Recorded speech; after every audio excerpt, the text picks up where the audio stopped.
Wala na, tapon na to mga master. Wala na, sira na. Ang ating ipapalit, ayan o, brand new 2.6 mAh. Ayan, pro rated. Mga master, magpapalit muna tayo ng battery ng drill.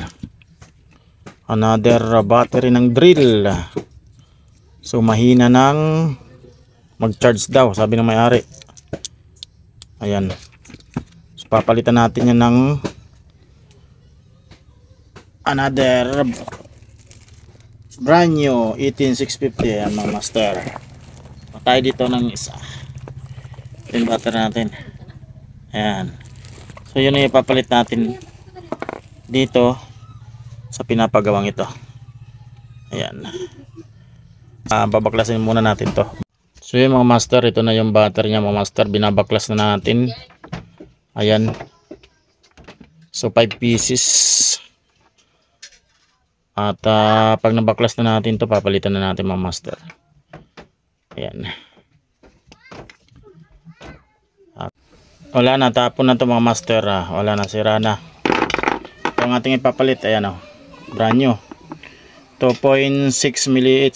Ayan, pro rated. Itong ganito ay 1.5 mAh lang to mga master ang capacity. So ayan ang gumana, sabi ng may-ari. So tapon na natin yan. So yun mga master, natapos na natin siyang mahinang. Ayan, tapos na. Napalitan na natin ng battery. Ayan, napakasolid ng pagkahinang mga master. Okay, kapit na kapit talaga yan, basta hinang, dabis yan mga master. So yung battery niya mga master ay tapon na natin to. Ayan, ito yung battery niya mga master. Wala na to, tapon na to mga master. Tapon na to. So yan, kakabit na lang natin sa casing nya at okay na, papaship na natin. Wala kasi tayong charger nyan, bala na yung may-ari nyan mag-charge. Yun oh, ayos na yung battery ni sir sa kanyang drill. Yan, 18 volts. Pagka yung i-charge yan ay 21 volts ang kanyang max voltage mga master, dahil 5 series.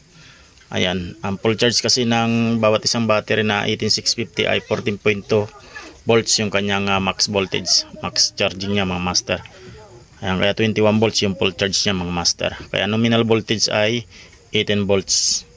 So ayos na, pwede nang ilagay sa casing at pwede nang ipadala sa may-ari.